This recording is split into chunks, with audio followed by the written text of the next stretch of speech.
गीता अध्ययन के सेशन में आप सभी का स्वागत। जहां हम भगवत गीता के 5वें अध्याय को राणा सर से समझने का प्रयास कर रहे हैं। पूरा चैप्टर कंप्लीट हो चुका है और आज बारी है श्लोक 21 से श्लोक 29 तक को एक बार फिर से दोहराने की। सर को प्रणाम और निवेदन कि आज के सेशन की शुरुआत करें। ओम वासुदेव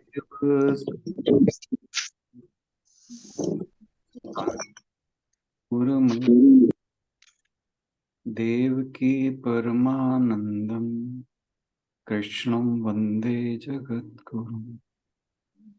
सभी को बहुत बहुत प्रणाम। हम गीता जी का 5वां अध्याय इस पर चर्चा कर चुके हैं और बारी है दोहराने की। और रिवीजन हम स्टार्ट कर रहे हैं श्लोक नंबर 21 से। इससे पहले के श्लोक हम रिवाइज कर चुके हैं। गुलशन बहन जी से अनुरोध के 21वें श्लोक की चर्चा आरंभ करें। ओम श्री परमात्मने नमः। अध्याय 5 श्लोक नंबर 21। बाह्ये स्पर्शेष्व सत्तात्मा विन्दत्यात्मनि यत् सुखम स ब्रह्म योग युक्तात्मा सुखम क्षेम मश्नुते। इसके अंदर बाह्य पिछले श्लोकों में भगवान उन्होंने बोला था कि सम हो जाता है जो साधक है साधना करते हुए सुख दुख में सब जगह सम हो जाता है। तो उसकी आगे क्या स्थिति किस प्रकार की स्थिति का अनुभव करता है वो आगे के श्लोकों में भगवान जी ये बता रहे हैं। इसमें बाह्य स्पर्शेषु का मतलब है कि बाह्य स्पर्श यानी कि जो हमारा जो वस्तुएं हैं प्राकृतिक वस्तुएं जो हमारी जो भी हमारा है उनके साथ जो उसका बिल्कुल आसक्ति जो है वो मिट जाती है। बाह्य स्पर्श से वो निर्विकार हो जाता है। असक्त आत्मा आसक्ति मतलब यानी कि आसक्ति रहित हो जाता है, उसकी किसी भी विषय में आसक्ति नहीं रहती। ऐसे जो अंतःकरण वाला साधक है वो अपनी आत्मा में आत्मनि अंतःकरण में जो सुख उसको प्राप्त होता है वह जो सुख है वो ब्रह्म में ऐसा जो साधक है ब्रह्म में अभिन्न भाव वाला जो साधक है वो अक्षय सुख का अनुभव करता है। तो अब बाह्य स्पर्श अब मनुष्य के अंदर कितने जिस आपने पहले जैसे बताया था कि सभी में कोई ना कोई जैसे हमारे जानवर हैं या जैसे पतंगा है हाथी है वो ऐसे जानवर और कीट पतंगों में कोई ना कोई जैसे होता है रूप रस गंध इसके वश में होके वो अपना पतन कर लेते हैं। और मनुष्य जो है मनुष्य के अंदर तो ये पांचों ही विकार है तो उसका टिक पाना तो बड़ा ही मुश्किल ब्रह्म में टिक पाना बड़ा मुश्किल है। लेकिन जो साधक कोशिश करता है आगे बढ़ने की साधना में वो आगे बढ़ता है तो ऐसा जो है वह साधक अपने इन सभी विषय विकारों से अपने आप को हटा लेता है। जब वो इनको हटाता है तो उसे फिर अंतःकरण में जो सुख की प्राप्ति होती है वो सुख जो है वो उसको भगवान में उसको अभिन्नता की स्थिति उसकी आ जाती है और उस जो है वो उसके मतलब उस फिर उस सुख की कल्पना वो नहीं कर सकता। जिस प्रकार हम अगर नींद में जाते हैं नींद में जो हमें सुख मिलता है उस समय हमारा कोई विषय नहीं होता नींद के समय लेकिन फिर भी हमें सुख की प्राप्ति हो रही होती है। इसी तरह से अगर हम बाकी विषय वासनाओं से अपना दिमाग हटा लेंगे तो हमें उसी प्रकार सुख की प्राप्ति जो है वो होगी। अभी इतना ही समझ पाई हूँ मैं इससे थोड़ा। Thank you.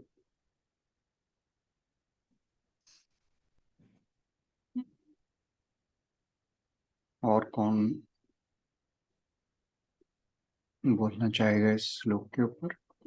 सर थोड़ा सा मैं बोलती हूँ। हरिओम जी।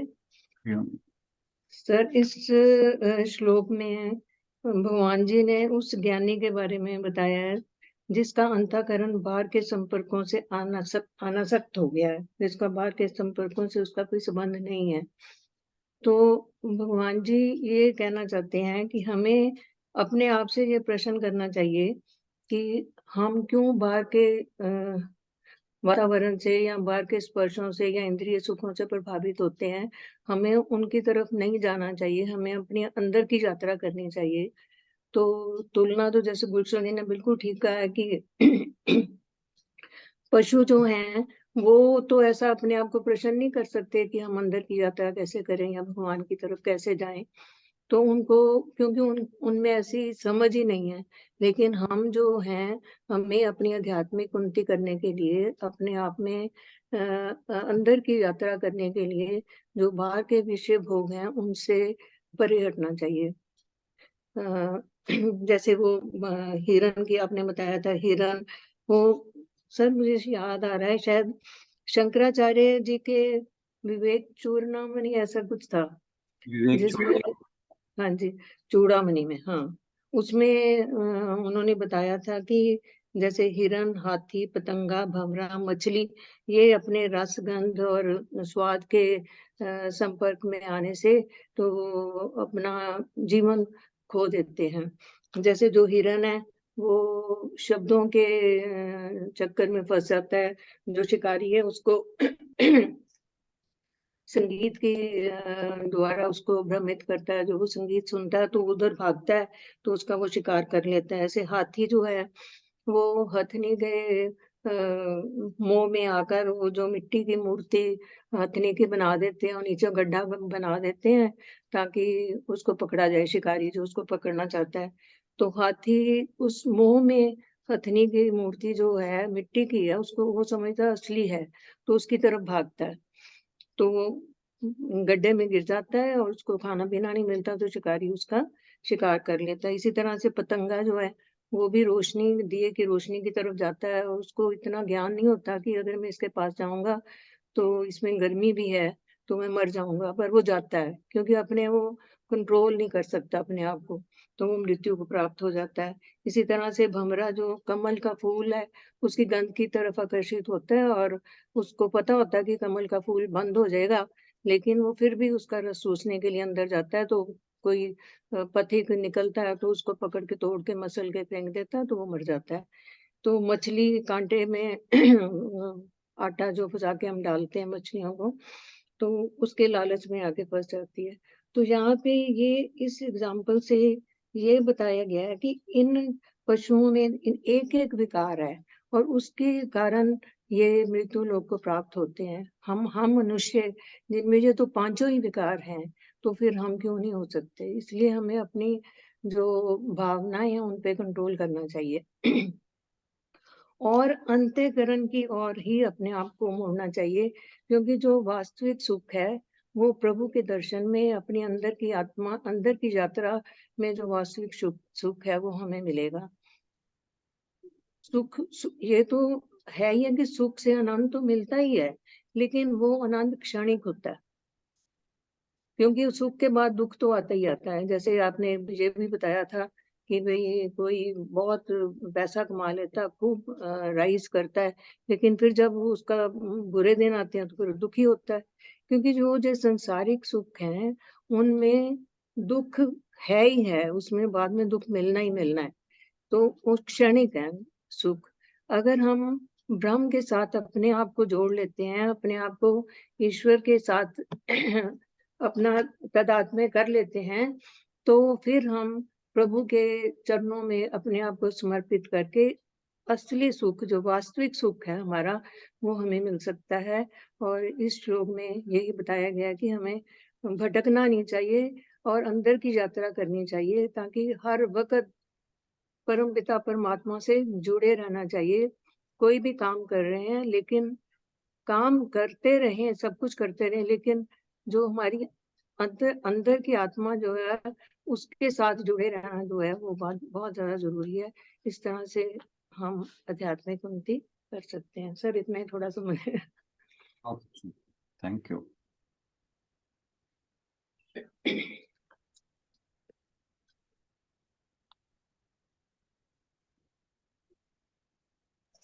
श्लोक तो हाँ जी, बहुत ही अच्छा है सर ये वाला। सारे ही अच्छे हैं, कोई भी ऐसा नहीं है जो वो नहीं है अच्छा, सारे ही अच्छे, एक से एक बढ़िया है। कोई और ऐड ऑन करना चाहेंगे?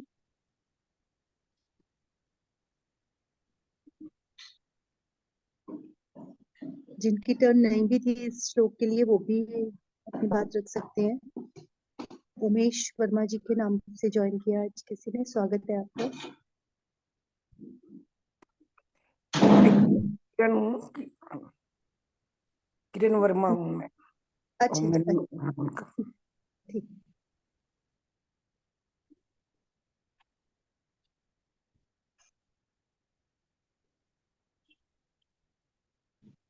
दो नावों में सवार नहीं हुआ जा सकता सर, मतलब कि अगर आंतरिक सुख को प्राप्त करना है तो वहां से अपना ध्यान हटाना ही पड़ेगा पहले, बाहरी चीजों से। बिल्कुल।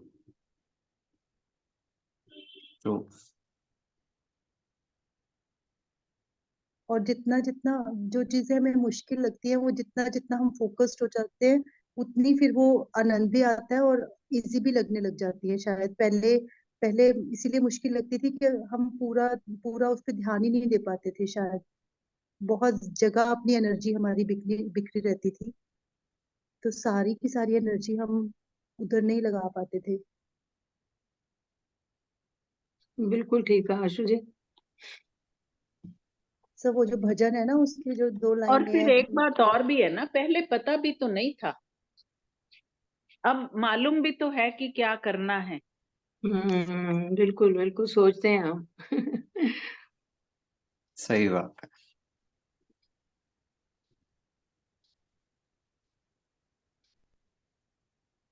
वो सब वो भजन की दो लाइनें है ना, है इंद्रियों की शक्तियां बाहर की ओर जो, बाहर की ओर से उन्हें भीतर को मोड़ दो, कर द्वार सकल बंद समाधि लगा कर देख, अंतःकरण में ज्ञान की ज्योति जगा के देख।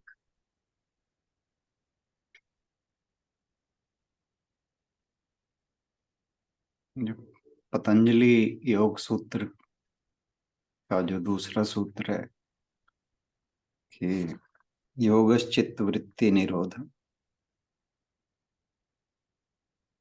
चित्त की वृत्तियों का निरोध ही योग है, उसका भी यही अर्थ है कि हमारी जो चित्त की वृत्तियां हैं वो बाहर की ओर भागती हैं।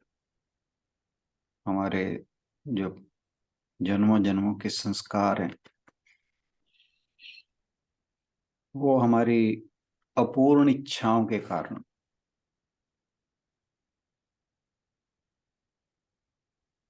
उन इच्छाओं की पूर्ति के लिए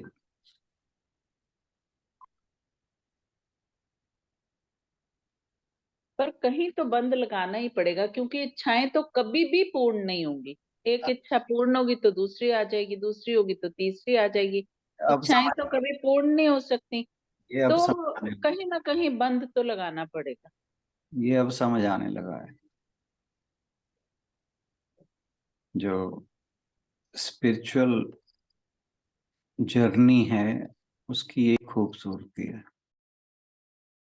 कि आपको जो वास्तविकता है वो समझ आने लगती है। पर सर अपने आप को रिव्यू जब करती हूँ ना मैं, तब ऐसा लगता है कि कोई मैं पहले भी ऐसी थी, अभी भी ऐसी हूँ, कोई बहुत ज्यादा फर्क तो नहीं आया मेरे में।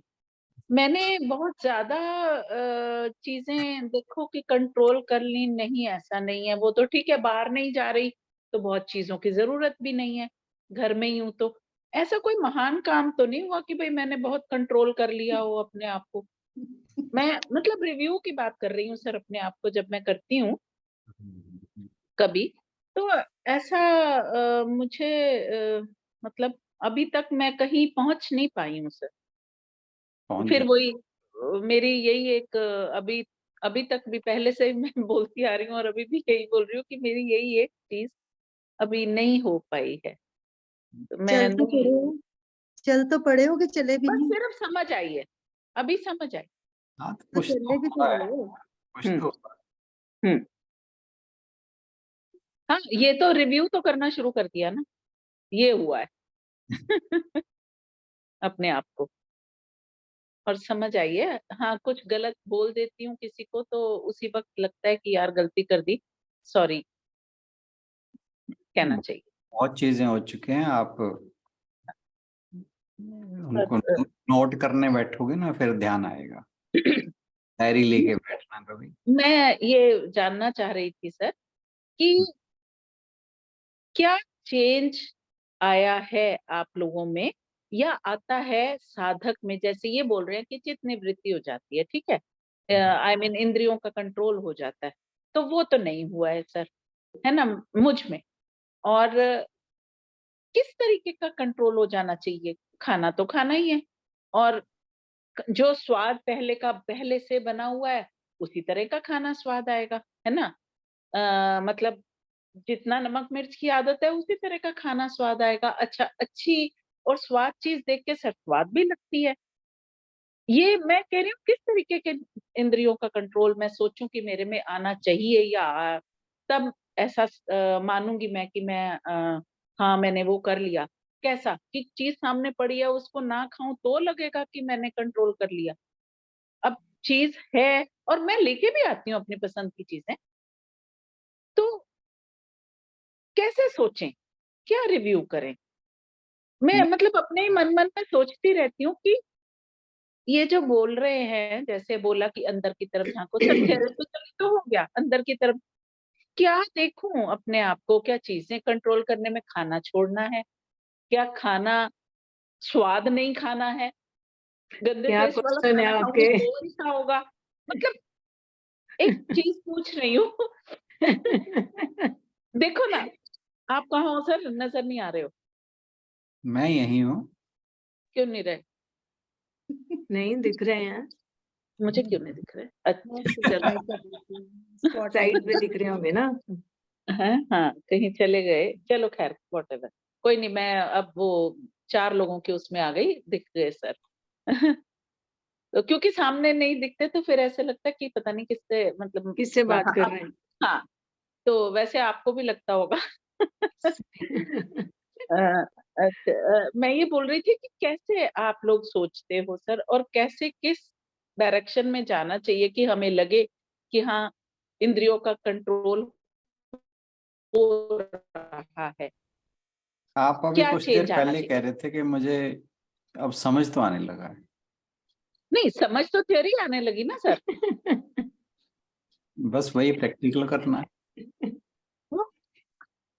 अच्छा, अच्छा प्रैक्टिकल क्या, आप बताओ ना थोड़ा सा कि क्या प्रैक्टिकल, कि खाना इंद्रियों में क्या दीदी है, खाना है, स्वाद है, कौन देखना जवाब है। अच्छी कौन चीज जवाब देना देखने में अभी चाहिए? भी जो मेरी पहले पसंद थी वो अभी भी मुझे अच्छी लगती है, फूल मुझे अभी भी अच्छे लगते हैं, सुगंध मुझे अभी भी अच्छी लगती है। अच्छा, खाने में जो मुझे अच्छा लगता है वो अभी भी अच्छा लगता है, और जो खराब लगता था वो खराब लगता है, भाई मेरा टेस्ट ही वैसा है ना। नहीं नहीं, और ये नहीं। नहीं, दीदी मेरे को नहीं थोड़ा देखो, सा समझना चाह रही हूँ सर। मैं ना जब आप चॉकलेट की बहुत शौकीन थी, बहुत ज्यादा चॉकलेट, मैं मतलब क्रेजी, जैसे मुझे टेम्पटेशन होती देख के बहुत खाती थी। लेकिन मैंने इस पे अपने आप को कंट्रोल किया है। अब पड़ी हुई है फ्रिज में, पर मैं नहीं खाती, बहुत कम, कभी 10-15 दिन बाद एक खा ली। ये है कंट्रोल अपने जीवा के रस पे। क्यों सर? बिल्कुल ठीक। और कोई?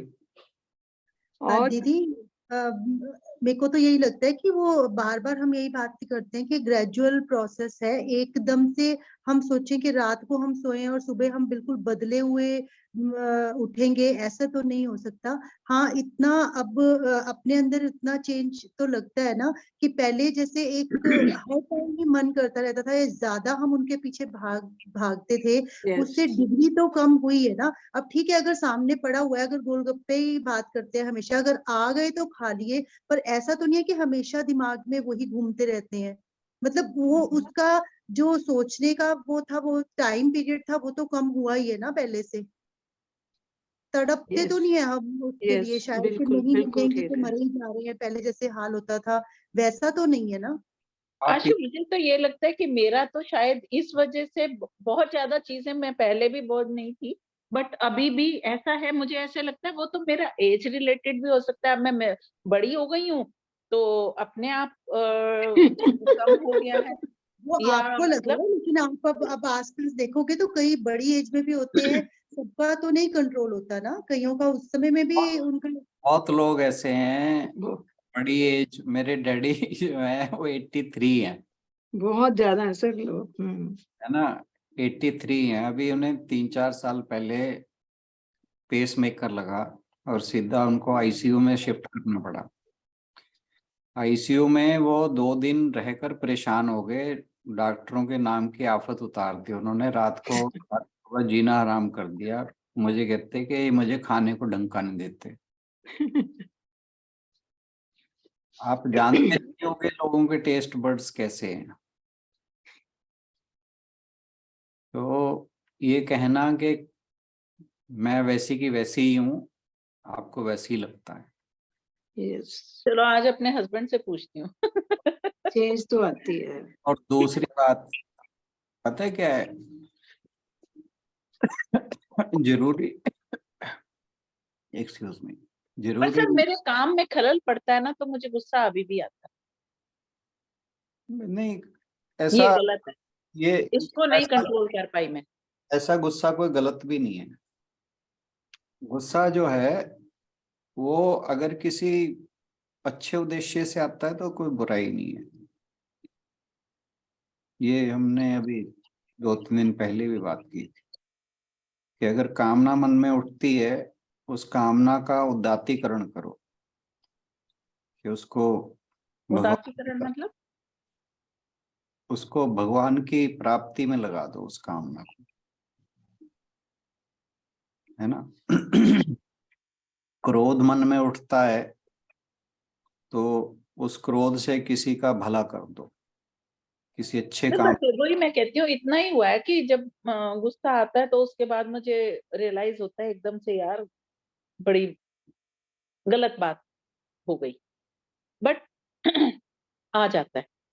हाँ और कोई वो बात। आता मैंने नोटिस किया है तभी है जब मैं कोई काम कर रही हूँ और बीच में कुछ खलल पड़ता है तो मुझे गुस्सा आ जाता है। कोई बात नहीं, ये सारी चीजें अपने आप धीरे धीरे ठीक होती चली जाएंगी। आपको वैसे ही लगता है कि चेंज नहीं आ रहा, और आप बातों बातों में बहुत बार एडमिट कर जाते हो कि मैं बहुत चेंज हो गई हूँ। मुझे लग रहा है कि 2 साल हो गए सर करते हुए।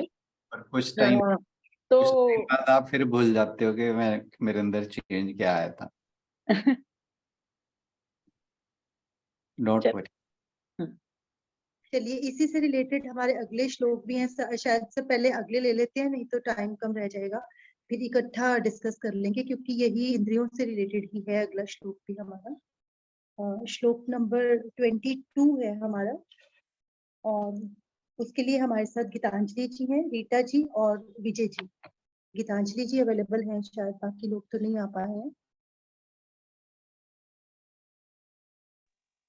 हरिओम एवरीवन। आशु, मैं अवेयर नहीं थी कि मुझे बोलना है आज श्लोक, एंड सेकंड आज हाँ नेटवर्क इशू भी रहेगा, डाटा इज ऑल कंज्यूम्ड। हाँ जी, तो मैं आज सुन नहीं पाऊंगी, सॉरी।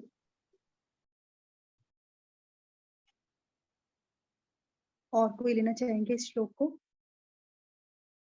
श्लोक 5.22 मैं बोल देती हूँ एक बार, फिर सब लोग इस पे अपने विचार रखते हैं या तो बारी बारी से।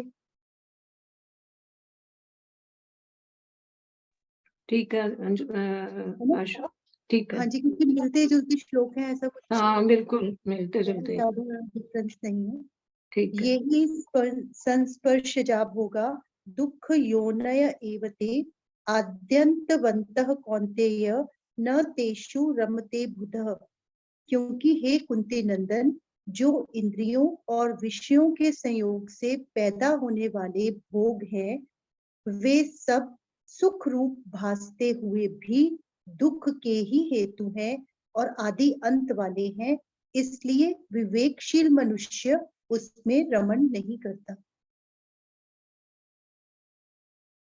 ऑलमोस्ट सेम चीज कही गई है।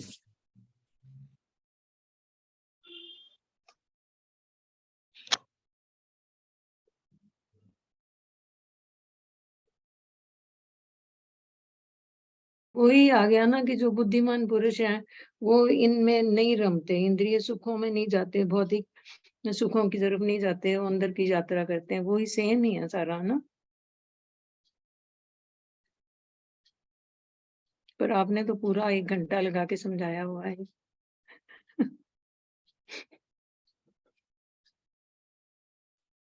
इसमें आद्यंतवन्तः पे का बताया था ना कि आने जाने वाले हैं। पिछले श्लोक पे हमने जो पढ़ा था कि इसमें भी वही है कि जो आने जाने वाली चीज, जो बदलने वाली चीजें हैं, उनके ऊपर ना ध्यान देकर, सर ऐसा ही होगा? बिल्कुल बिल्कुल। जो स्थायी चीजें हैं उन पर हमें ज्यादा टिकना है कि कोई भी चीज जो हमें डिस्टर्ब करती है तो उसके लिए पहले सोचें कि क्या वो हमेशा रहने वाली है और या फिर वो क्षणिक ही है उसका सुख। यदि क्षणिक है तो फिर उससे बचने का प्रयास करना चाहिए हमें। और ऐसे ही सर ने बार बार हमें ये भी समझाया है, और जिन चीजों ने हमें हेल्प भी किया है हमेशा, अब कर भी रही है धीरे धीरे चेंज करने में, जब कोई डिसीजन भी लेना होता है किसी भी चीज को लेकर, जैसे हमने पहले पढ़ा भी था कि कोई भी चीज, ना क्रोध बुरा है ना लालच, मतलब लेकिन हमें ये देखना है कि वो चीजें हम किस चीज के लिए प्रयोग कर रहे हैं। अगर वो सिर्फ अपने सुख के लिए या अपनी इंद्रिय विषयों के सुख के लिए उनका प्रयोग हम कर रहे हैं तो वो गलत है। लेकिन अगर उनसे कुछ भला होने वाला है, अपना भी या दूसरे का भी, तब हम कुछ भी करते हैं तो तब शायद से उसका कोई उसमें कोई एतराज नहीं होना चाहिए, या कोई उसमें कोई बुराई नहीं है। फिर जैसे सर ने अभी भी खुद बताया, यही बताया है सबको। कोई और इसमें ऐड करना चाहे तो जरूर कह सकते हैं।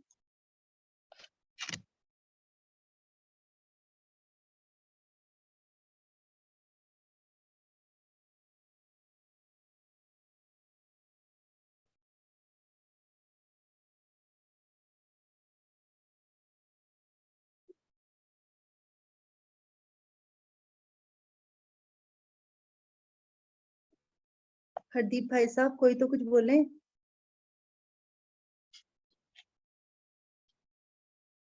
नमस्कार सर जी। जो हाँ जी हाँ जी, प्लीज। कौन बोल रहा था? नहीं आप बोलिए प्लीज। नहीं, मैं एक्चुअली आज मैं ये श्लोक ना पढ़ नहीं पाया। बाकी जितना अभी पहले भी बोला, बहन जी ने भी बड़ा अच्छा और राणा जी भी ठीक बता रहे हैं कि ये चीजें जो है हमें अट्रैक्ट तो करती हैं, लेकिन हमें जो है, जो उन्होंने तो खैर विवेकशील पुरुष का, व्यक्ति का बताया कि उसको इसमें रमना नहीं चाहिए, वो या रमता नहीं है।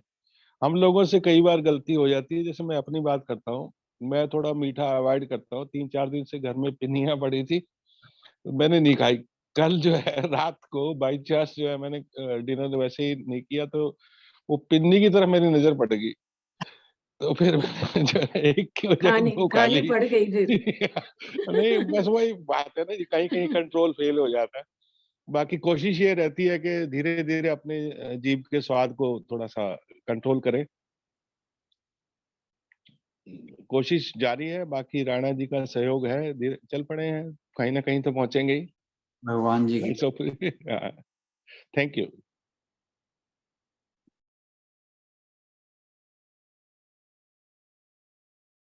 हाँ जी, कुसुम दीदी आप कुछ कहना चाह रहे थे? मैं यही कह रही थी कि जैसे नाशवान वस्तुओं की तरफ हमें नहीं भागना चाहिए। जैसे आपने कहा कि स्थिर जो है उसके पीछे नहीं भागना चाहिए। हमारा शरीर भी तो अस्थिर है, ये भी नाशवान है। तो हम अपने शरीर को प्रति ज्यादा ना हो, अध्यात्म भाव से ऊपर उठें तो वो ज्यादा मेरे ख्याल ठीक होगा। अगर दूसरी तरफ देखो, शरीर जो है वो ही हमें आध्यात्मक स्पिरिचुअलिज्म की तरफ लेके जा सकता है। अगर शरीर हेल्दी है तो हम अध्यात्म की यात्रा ज्यादा अच्छी तरह कर सकते हैं। हमें शरीर का ध्यान भी रखना चाहिए। वो हो गया इसमें वो। सो मुक्त आत्मा जो है वो नाशवान वस्तुओं में नहीं होती। यही हुआ ना सर? पता नहीं। हाँ, नहीं, जो आद्यवंत जो है ना, आद्यवंत इसका आद्यवंत का मतलब है जिसका आदि और अंत हो, अंत। हाँ जी। जिसकी हम जो आत्मा की बात करते हैं या ब्रह्म की बात करते हैं, वो उसका आदि और अंत नहीं है। हाँ जी, ठीक है सर। वो काल से परे है। हाँ जी, ये जो सुख दुख हैं या कोई भी इस तरह की चीज है, जो भी जो नश्वर चीज है, हाँ जी, हमेशा उसका एक स्टार्ट है, एक बिगिनिंग है और एक एंड है। वो आएगी जाएगी। हाँ जी, आत्मा पायनो नित्या, है ना, शीतोष्ण सुख दुखदा। हाँ जी,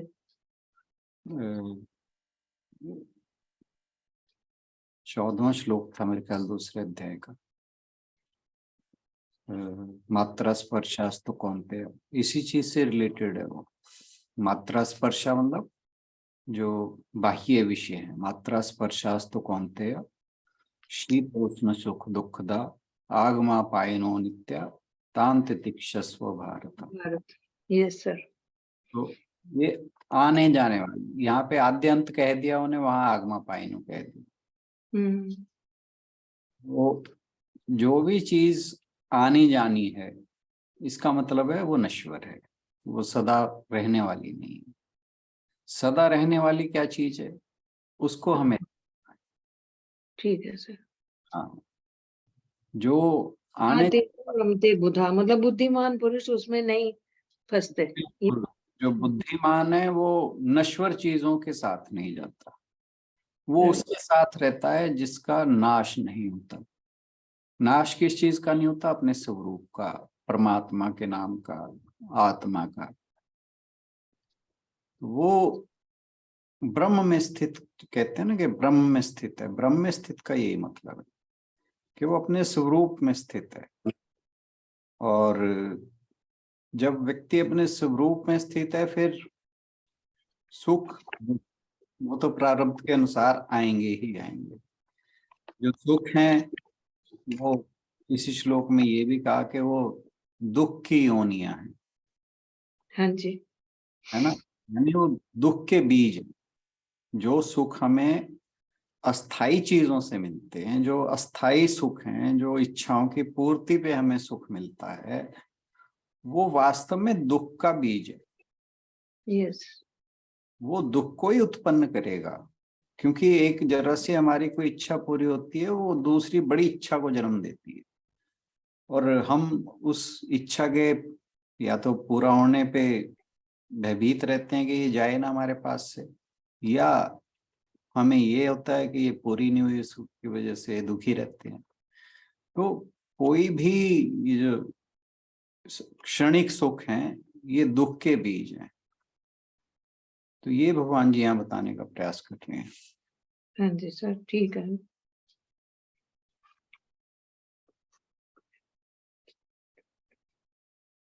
सर एक और इम्पोर्टेंट बात ये भी है कि विजनरी, जैसे कोई भी, जितने भी सक्सेसफुल लोग हैं वो विजनरी होते हैं। तो फिर जैसे अभी अंजू जी ने बात कर रहे थे, लेकिन अगर हमें पता चल गया, अगर विजन उतना है कि जहां हम चल रहे हैं जिस रास्ते पे, वो हमें कहाँ लेके जा रहा है, तो और हम सही जो आप बार बार कहते हो बस में या सही ट्रेन में हम बैठे हुए हैं कि नहीं बैठे हैं, जब आपको सही ट्रेन मिल जाती है तो आप निश्चिंत होके तो बैठते हो ना कि हाँ भाई, अब चाहे पहले बहुत भाग दौड़ करी, पर अभी सही ट्रेन मिल गई तो आप आराम से, चाहे वो धीरे चले जैसे भी, लेकिन लेके तो जाएगी ना। और फिर हमारे साथ तो पैसेंजर्स भी हमारे इतने अच्छे साथी हमें मिले हुए हैं, तो हमें तो कोई, मेरे को लगता है कि ज्यादा टेंशन की जरूरत ही नहीं है। कि जब हमें कोई, जब जैसे सर, जब अभी गुस्से की बात करते हैं कि नाराज तो हम अ, अगर हम किसी के कहने से कहीं पे जाएंगे, गलत जगह पे भी जाएंगे, उसमें भी हम बहुत लोगों को नाराज करेंगे। और अगर अभी हम गीता की क्लास लगा रहे हैं तो इसमें भी शायद हम बहुत लोगों को नाराज करते हैं कई बार, क्योंकि हम उतना ज्यादा टाइम उन चीजों से चुराते हैं कहीं कहीं से टाइम। लेकिन फिर भी ये वाली नाराजगी के अंदर तो हमें ये पता होना चाहिए कि ये, इसमें हम किसी का कुछ बुरा नहीं कर रहे, या अपना भी हमारा कल्याण ही है इसके अंदर। तो ये नाराजगी शायद हमें कुछ, इसमें मैंने एक चीज नोट की है कि जब आप इस चीज में लगते हो ना, तो हो सकता है कि आपके परिवार के कुछ लोगों को लगता हो कि भाई ये यहाँ से इसने टाइम जो है अपना बचा के उधर लगा दिया। मतलब हो सकता है शुरू में ऐसी दिक्कत रही हो, लेकिन धीरे धीरे हर कोई इस चीज को अप्रिशिएट करता है कि you are devoting your time to a good purpose. ऐसी बात नहीं है। वो रियलाइजेशन हो सकता है तुरंत ना हो, लेकिन महीने 2 महीने 4 महीने में हो जाती है। बाकी लोग इस चीज को अप्रिशिएट करने लगते हैं। मेरा पर्सनल ऑब्जर्वेशन यही है। और जैसे मैं आपको बताया भी करता हूँ कि मेरे घर में कोई गेस्ट आते हैं, बच्चे आते हैं, कोई भी आता है, अगर जहाँ 5:45 हुए ना, वो सारे मेरे रूम में से इधर उधर खिसकने लगते हैं। उन्हें पता है कि भी इसने वहां जरूर ज्वाइन करना, एंड दे अप्रिशिएट। वैसी बात नहीं है। अब किसी समय हो सकता है उन्हें लगता हो कि भी ये क्यों छोड़ के जा रहा है, वे सारे इकट्ठे बैठे हैं और ये एक तरफ हो गया। मुझे नहीं लगता कि ऐसा ज्यादा दिन चला होगा। उसके बाद से everybody is comfortable and they appreciate it. और मेरे ख्याल से आप लोगों के साथ भी ऐसा ही होता होगा। हाँ, बाकी हो तो सब कुछ सकता है इस दुनिया के अंदर। इसमें भी कोई दो राय नहीं है कि जैसे मीरा के साथ था, उसके घर वाले कृष्ण का भजन करने पे ही बहुत टोकते थे उसको। तो वो बहुत सी एडवर्स सिचुएशंस भी हो सकती हैं, बट आई डोंट, वो एक्सेप्शंस हैं हमारे समाज के अंदर, ऐसी कोई नॉर्मल नहीं है। और रही बात जो आपने कहा ना बस में, कि हमें एक बार जब, तो अंजू बहन, जब आप मान लीजिए अम्बाला से दिल्ली जा रहे हो, बस में बैठ के आपको पता है ठीक है, आप बार बार उतर के नहीं देखते कि ये ठीक जा रही है कि नहीं जा रही है।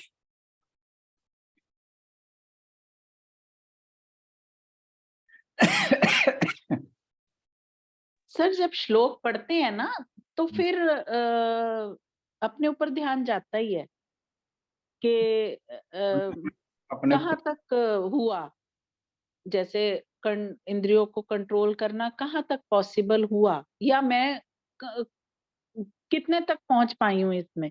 मेरे को ऐसे हर श्लोक पढ़ के ना ऐसे ही वो होता है। मैं हमेशा जब भी बात करती हूँ, अच्छा मैंने ये समझा तभी ऐसे कहती हूँ ना, मेरे को ये ऐसे हुआ। तो शायद मैं रिव्यू जल्दी करने लग जाती हूँ। ऐसे हो सकता है कि ये प्री मैच्योर बात होती हो, फल की इच्छा। शायद। यस, तो ये तो छोड़नी चाहिए ना। बिल्कुल, भगवान को अपने कर्मों को समर्पित कर दो। ये सोचो कि मैं तो चल पड़ी हूँ तेरी रास्ते पे, अब तू देख। बार बार ड्राइवर को तंग नहीं करना, तेज चला तेज चला। यार आत्मा और मन इतना चंचल है ना कि पहुंच जाता है बार बार। अभ्यासेन अज्ञेन,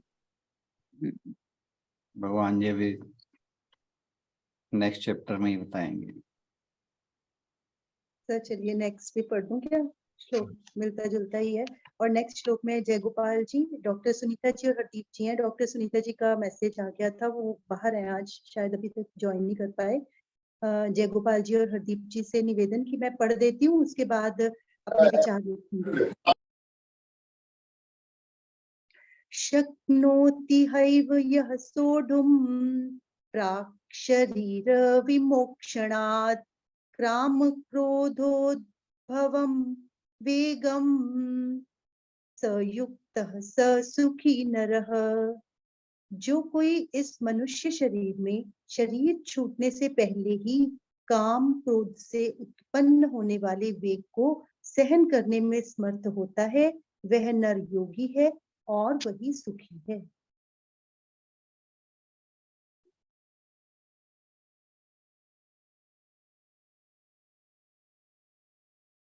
जी गोपाल जी ने दर्शन दिए तो थे फिर। हाँ जी, जय श्री कृष्ण जी। जय श्री कृष्ण प्रभु। बस काम करो लो, मैं पढ़ा था वैसे, काम क्रोध लो, काम क्रोध लो, ये है जी सारी खतरनाक है।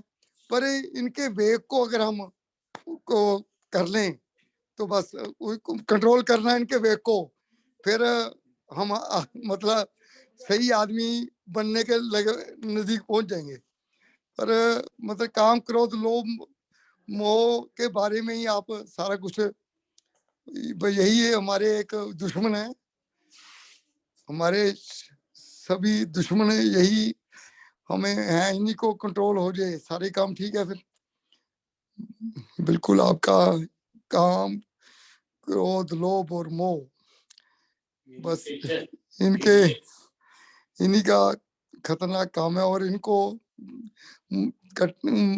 ही काबू में करना बहुत ज्यादा, क्योंकि ये ज्यादा हम अच्छे काम को सोचे ना, ये कुछ सात बुद्धि होती है जो बस इंद्रियां बुद्धि गलत काम की तरफ 60% उधर को खींच देते हैं एकदम।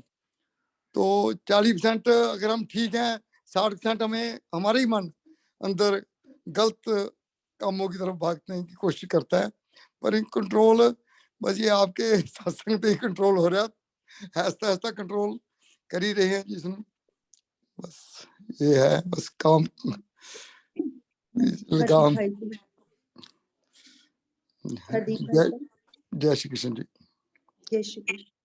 और अशोक जी भी हैं, अशोक जी आप भी कहना चाहें तो इसके बाद जरूर। सब ये तीनों एक से ही श्लोक थे लगभग।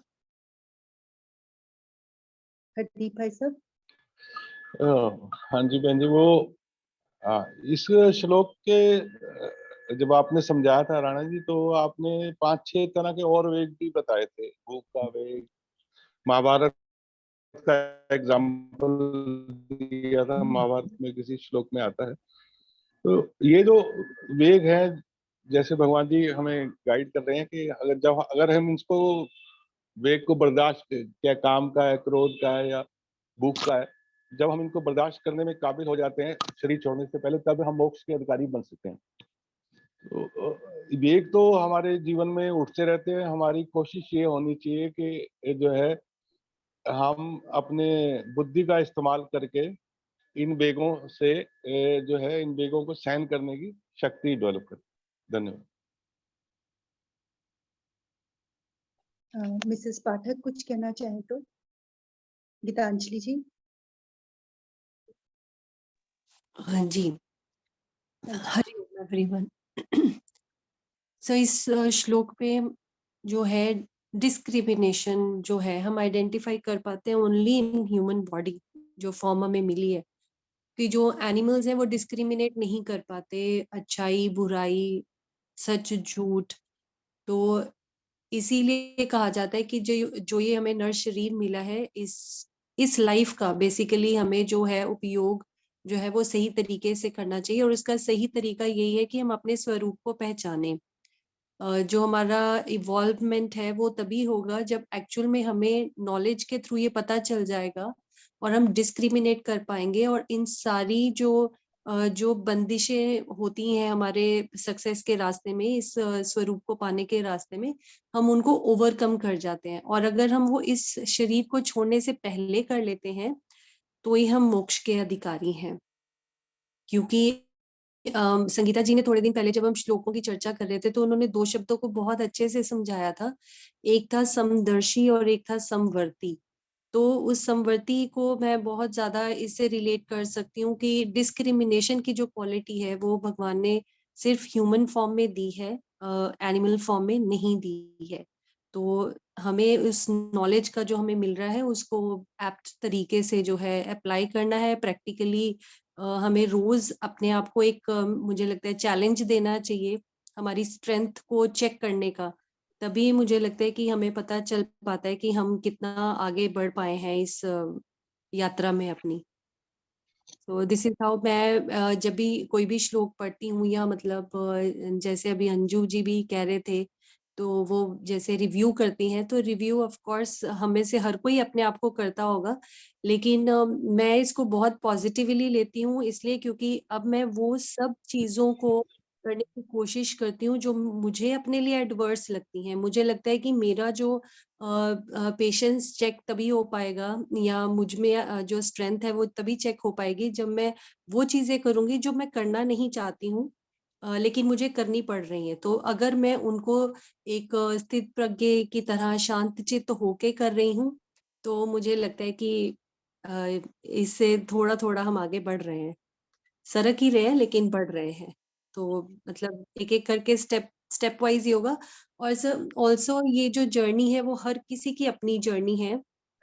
जैसे हम बहुत बार ये बात करते हैं कि मतलब हमारे पिछले संस्कार जो हमारे साथ आते हैं, उनका बहुत बड़ा रोल होता है जो आज हमारा नेचर है। चाहे वो मतलब शॉर्ट टेम्पर्ड नेचर है हम, है ना? तो हमारे साथ पिछले जन्मों में क्या हुआ हमें याद तो रहता नहीं है।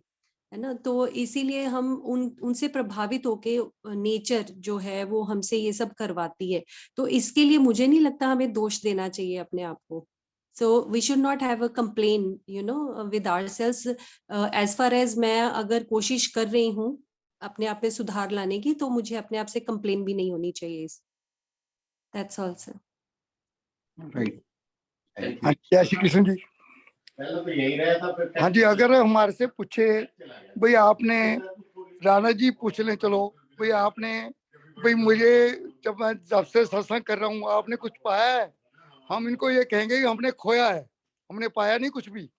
हमने यहाँ पर आकर काम, क्रोध, लोभ, मोह ये खोया है। हमारे ताया जी के बेटे बैठे थे मेरे पास ही, वो ये बात कह रहे, भाई विवेकानंद जी मंदिर में गए तो मंदिर में जाकर पंडित जी पूछने लगे तो मंदिर में आते हो कुछ पाया है? कि नहीं मैंने खोया है। मैंने कहा हमारे भी राणा जी ऐसे ही हैं, हमने भी उनके क्लास में खोई है ये चीजें, काम, क्रोध, लोभ, मोह खोया है, हमने पाया नहीं है। बहुत जय श्री कृष्ण जी। जय श्री कृष्ण। तो सर जैसे डिस्क्रिमिनेशन चलो एनिमल्स और हमारे में तो कह ही रहे हैं, लेकिन अदरवाइज चलते फिरते भी हम देखते हैं, या इतने सारे कितने लोग हो चुके हैं आज तक, लेकिन उसमें से कितने लोगों को हम योगी मानते हैं, अपने आसपास ही घूमते हुए हम देखते हैं। तो कि ये जो इन्होंने क्वालिटीज बताई हैं वो वही बताई है ना कि अगर जिसने जीते जी चीजों के ऊपर अपने आप को कंट्रोल करना सीख लिया, अपने आप में रहना सीख लिया, वही योगी है। और ये सारी चीजें हम देखते भी हैं जो हमारे आसपास, और उसके लिए कोई एज नहीं होती है। कई कई लोग छोटे हम ही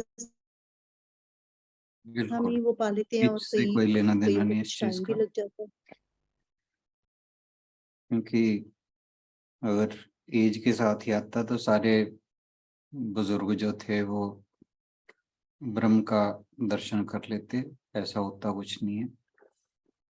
लोग मरते हुए भी, कोई किसी की स्त्री में अपनी जान होती है, किसी के पुत्र में जान होती है, किसी के कुत्ते में जान होती है, किसी के हिरण में जान होती है, जैसे राजा भरत की थी, है ना। तो वृद्धावस्था से इसका कोई लेना देना नहीं है, उम्र से कोई लेना देना नहीं है। ये तो अपने स्वयं के कितने आपके एफर्ट्स हैं अपने स्वरूप को जानने के लिए। सिर्फ जो इस मैं को जानने की कोशिश करता है, चाहे वो बचपन में कर ले, चाहे वो बुढ़ापे में करे, और जो मेजॉरिटी है वो तो इस तरफ सोचती ही नहीं। भगवान जी ने इसलिए कहा है कि विरले इस पथ पर चलते हैं। ये बहुत सौभाग्यशाली हैं हम लोग जो इस विचार पर चल रहे हैं, जो इस बात का विचार करते हैं कि हमने अपने सत्य स्वरूप को पहचानना। हाँ, वो कितनी देर में पहचाना जाएगा ये भगवान की कृपा पे भी डिपेंड करता है, हमारे एफर्ट्स पे भी डिपेंड करता है, और कितनी जल्दी हमारे जो संस्कार हैं वो खत्म होते चले जाते हैं। बहुत चीजों पे निर्भर है। लेकिन हम ये सोचें कि पता नहीं हो रहा, मतलब शक करना, संशयात्मक आपने बीच में कई श्लोक आए हैं, संशयात्मक नहीं होना चाहिए। श्रद्धा रखो, भगवान में श्रद्धा रखो, उसकी कृपा में श्रद्धा रखो। जब आप एक बार एक रास्ता पकड़ लिया है तो, और आपको पता है कि वो रास्ता सही है, फिर शंका की जरूरत नहीं है। अपना विश्वास बनाए रखो और प्रयास सतत रहें, रास्ता भटके नहीं। और बाकी प्रभु की कृपा पे छोड़ दे। हमें अपेक्षाएं भी नहीं करनी कि कितनी जल्दी क्या हो रहा है, क्योंकि जब भगवान की कृपा होती है ना, तो फिर रात में भी फूल खिल जाते हैं। अब वो कृपा कब होगी ये तो भगवान जी जानते हैं, हम थोड़ी जानते हैं। हाँ, पर उनमें श्रद्धा बनाए रखें, अपने प्रयास जारी रखें, अपने कर्मों को उन्हें समर्पित करते चलें जितना हो सके। जब भी याद आए, जो भी कर्म करें, भगवान ये आपके लिए है। जैसे और स्वामी राम साहब सुखदास जी कहते हैं, हे नाथ मैं आपको भूलूं नहीं। बस ये बात याद रखें हमेशा। उनका एक ही बात कहते हैं वो, हे नाथ मैं आपको भूलूं नहीं।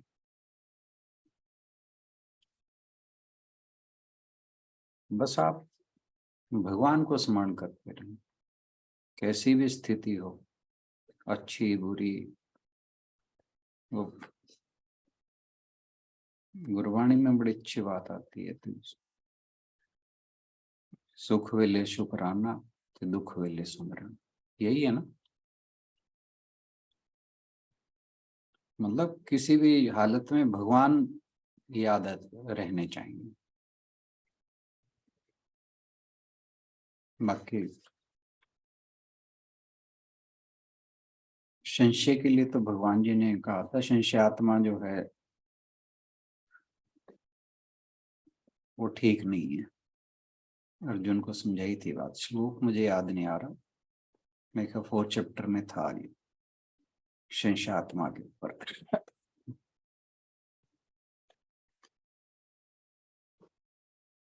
तो उसका मतलब शायद ये था कि वो तो ना इस लोक में पूछ पाते हैं और ना ही दूसरे लोक में। 4th चैप्टर में था वो, मुझे श्लोक याद नहीं है।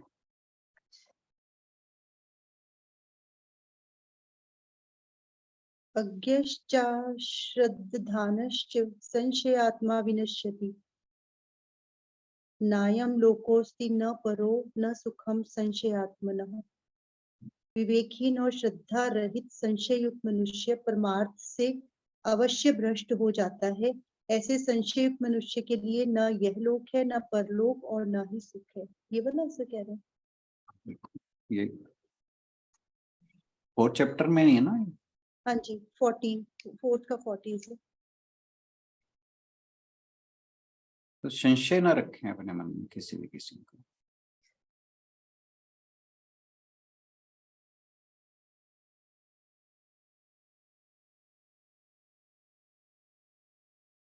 जब वही मैं फिर बार बार एग्जांपल वही लेता हूँ मैं बस की, कि एक बार हमने तसल्ली कर ली कि हमने एक ठीक बस में बैठ गए, फिर बार बार उतर के हम उसका नेम प्लेट चेक नहीं करते कि हाँ सही में बैठेंगे एकदम।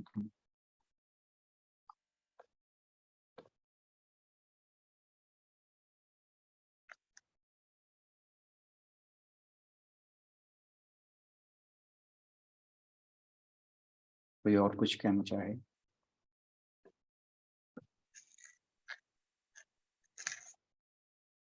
डिस्कशन में तो बहुत कुछ कहना चाहिए सबको।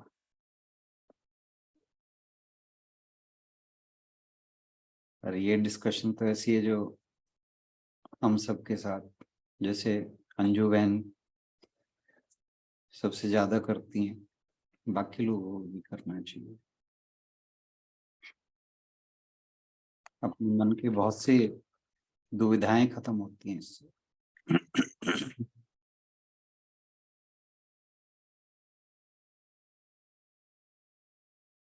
एक दूसरे को हेल्प बहुत मिलती है उस चीज सर से। एक बात और जी कि मैं ये देख रही थी कि नाम लेना अच्छी बात है, ठीक है, लेकिन हम सिर्फ नाम लें और अपने आप को देखें ना कि मैं कितना आगे पहुंची हूँ, तो फिर तो हम बात बनेगी नहीं। जैसे बाकी क्या, जैसे लोग मान लो मंदिर में जाते हैं या भजन बोलते हैं या मंत्र बोलते हैं, पंडित लोग भी कहीं आकर के, और हम लोग जो घरों में यज्ञ करते हैं, पंडित जी मंत्र बोल रहे हैं और हम सुन रहे हैं, लेकिन अंदर तो कुछ जा भी नहीं रहा है ना, हमें मतलब ही नहीं पता होते। मैंने भी जैसे हवन कराए बच्चे हुए, तब तक तो मुझे मतलब भी नहीं पता थे। पंडित जी मंत्र बोलते हैं, मैं तो इधर मतलब प्रसाद बना करके और वहां ले जाने के उसमें रहती थी, मतलब ऐसे ही होता था ना। तो इससे कोई हवन का मुझे तो उस हवन का तो मुझे मेरे को नहीं लगता कोई फायदा हुआ, जो अब मैं समझ पा रही हूँ, है ना, कि उस हवन का मुझे क्या फायदा मिला या मेरे को हुआ होगा। ऑफ कोर्स घर में जो सामग्री डली उसका प्यूरिफिकेशन एयर का हुआ, वो एक अलग चीज है, बट मेरे मन को तो उसका कोई फायदा नहीं जो अब मिल रहा है कि और क्यों नहीं, हम एनालाइज कर रहे हैं आपके मन कि को क्यों फायदा नहीं हुआ? नहीं आप सर, मतलब मैं समझी नहीं जब वो मैं बात बता को मैं पूरी बता तरह। रहा हूँ मैं हम्म बता रहा हूँ और बेशक नहीं समझे हम्म आप बड़े प्यार से भगवान के लिए प्रसाद बना रहे हो, ये उस हवन के कारण ही तो बना रहे हो। आपका ध्यान परमात्मा में लगा हुआ है प्रसाद बनाने में, कि मैं परमात्मा के लिए कर रही हूँ। ये आपको नहीं लगता कि आप ये एक अच्छा कर्म कर रहे हो? बेशक आपको उन हवन के अंदर के जो मंत्र है उनका मतलब नहीं समझ में आ रहा, मुझे भी नहीं आता, टू बी वेरी फ्रैंक। ठीक, इसका मतलब ये आप ये देखिए कि उस दौरान आपके भाव क्या होते हैं, आपके घर का वातावरण क्या होता है। मैं वही बोल रही हूँ कि प्यूरिफिकेशन हुई घर की, लेकिन प्यूरिफिकेशन दिमाग की तो बात नहीं, इसमें रहा ना कि मैं प्रसाद बना के वहां ले जाऊं, जल्दी मैं टाइम से पहुंच प्यूरिफिकेशन जाऊं, वो ना निकल जाए। मैं साइंटिफिक बात नहीं कर रहा कि वो हम सामग्री डालने से हाँ प्यूरिफाई, जी। मैं उसकी बात नहीं कर रहा, हम्म मैं भावों की बात कर रहा हूँ। मैं भावों की बात कर रहा हूँ कि भाव क्या होते हैं, पूरे परिवार का भाव क्या होता है जब आपके घर में हवन होता है। सर वो श्रद्धा प्रेम भी बढ़ता है, इससे श्रद्धा प्रेम बढ़ता है हमारा। हाँ, मैं वही कह रहा हूँ। आप और मैं समझ ये आए बहुत बात चीजें करना चाह रही थी सर बहुत कि जो हम एनालाइज करते हैं ये कि हमें इंद्रिय निग्रह करना है, ये इससे ये होगा, और ये जो हम एनालाइजेशन करते हैं, मेरे को लगता है इससे हम ज्यादा पास अपने टारगेट के पहुंचते नहीं है क्या? जी आप अब हम डिटेल में समझ रहे हैं, पहले हम शुरुआत कर रहे थे, सिर्फ इतना ही फर्क है। संशय बुद्धि तो हमने रखनी नहीं है। एक और एग्जांपल देता हूँ।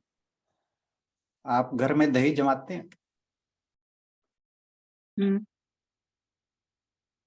आप पूरी रात उठ उठ के उसमें उंगली डाल डाल के तो नहीं देखते कि दही जम गई कि नहीं। Got my point. उसकी जब समय आता है, आप पूरी रात बीतने के बाद सुबह उठ के देखते हो कि दही जम गई कि नहीं। तो इसका भी समय आएगा। आप ये इवेल्युएशन आप रोज डेली बेसिस पे नहीं कर सकते, इसको आप एक टाइम फ्रेम दो, उसके बाद देखिए कि आपके 6 महीने में, साल में कुछ चेंज आ रहा है कि नहीं आ रहा। गीतांजलि जी, आप हर श्लोक के बाद सोचें कि बढ़ता जाता है, स्टेप बाय स्टेप बढ़ रहा है ना, इनको पता नहीं चल रहा। हाँ, वो एक्सपेक्टेशन बहुत ज्यादा रखना किसी भी चीज के लिए अच्छा नहीं होता।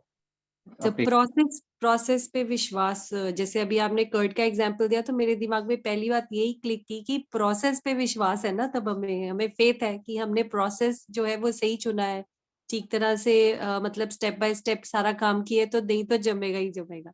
तो अगर प्रोसेस पे फेथ रहेगा तो सब काम हो जाएगा।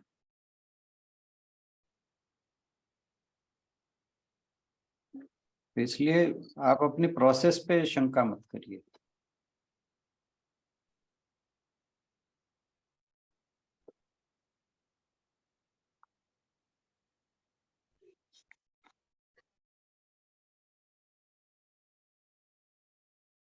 भगवान के वचनों पे विश्वास करिए।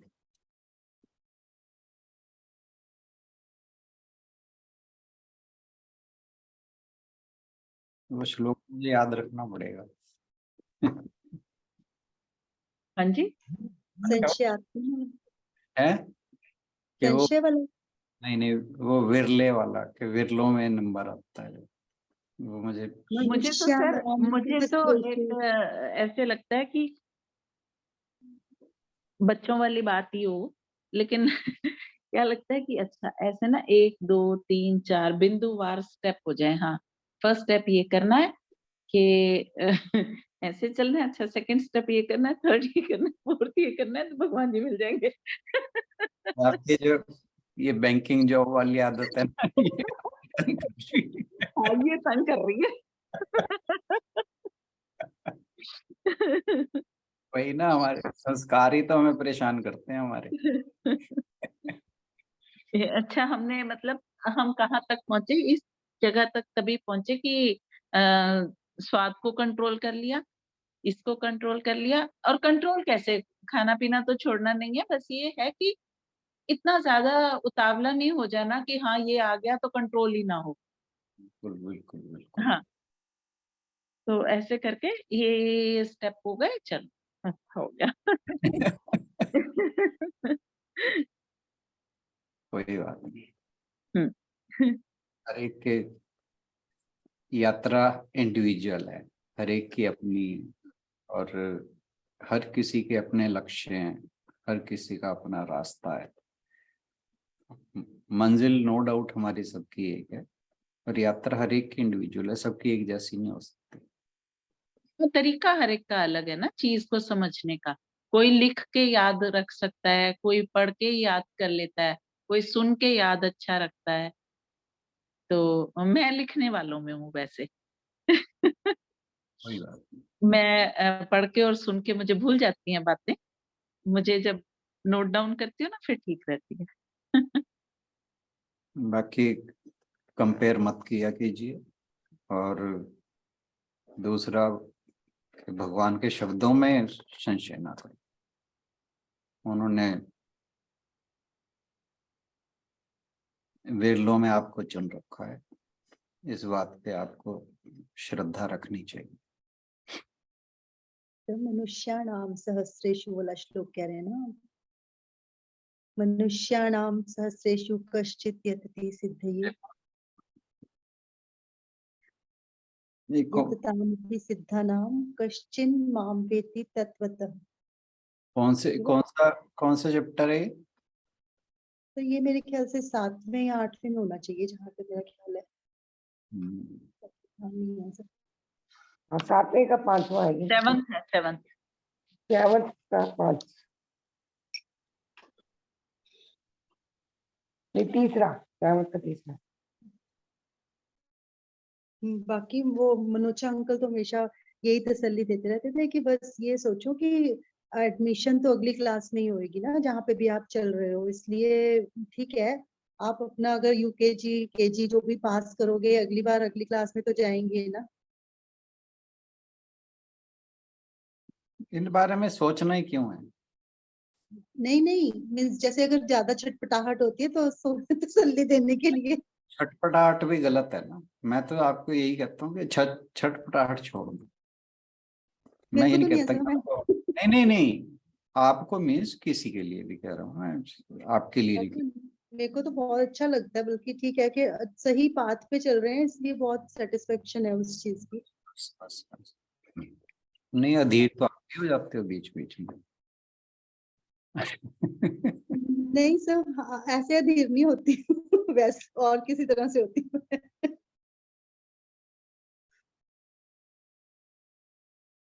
चलो। ठीक है, तो आज के श्लोक हमारे तीनों ही जिन्होंने हमें सिखाया कि मनुष्य जीवन बड़ा अनमोल जीवन हमें मिला है, तो और उसमें जीते जी ही हम जितना अपने ऊपर काम कर पाए और अपने खुद को इंद्रियों के रस से और बाहरी चीजों के सुख से हटाकर अपने भीतर की ओर जाने का प्रयास कर पाए, उतना ही हमारे लिए अच्छा होगा। Thank you everyone. कल के श्लोकों के लिए 5.24 अंजू जी, जयगोपाल जी और गीतांजलि जी आज नहीं ले पाए थे गीतांजलि जी, तो कल दोबारा से लेंगे। 5.25 हरदीप जी, शुभा लक्ष्मी जी और मेरा रहेगा। 5.26 मिसेस पाठक, गुलशन विद जी और कुसुम लता जी, मैं भी डाल देती हूँ। तो प्लीज एक बार और खुद से ट्राई करें, यूट्यूब से सर्च करने का भी थोड़ा इजी भी लगता है धीरे धीरे, और कोई क्वेश्चन हो तो आप वहां पे पोस्ट भी कर सकते हैं। इसी के साथ आज समापन की ओर बढ़ेंगे। ओम पूर्णमदः पूर्णमिदं पूर्णात् पूर्णमुदच्यते पूर्णस्य पूर्णमादाय पूर्णमेवावशिष्यते। ओम शांति शांति शांति। हरिओम। सभी को बहुत बहुत प्रणाम और आज की चर्चा में जुड़ने के लिए बहुत बहुत धन्यवाद। की ओर से रामा सर का भी बहुत बहुत धन्यवाद और आप सभी का भी चर्चा में शामिल होने के लिए धन्यवाद। कल मिलते हैं नेक्स्ट सेशन में। Thank you everyone.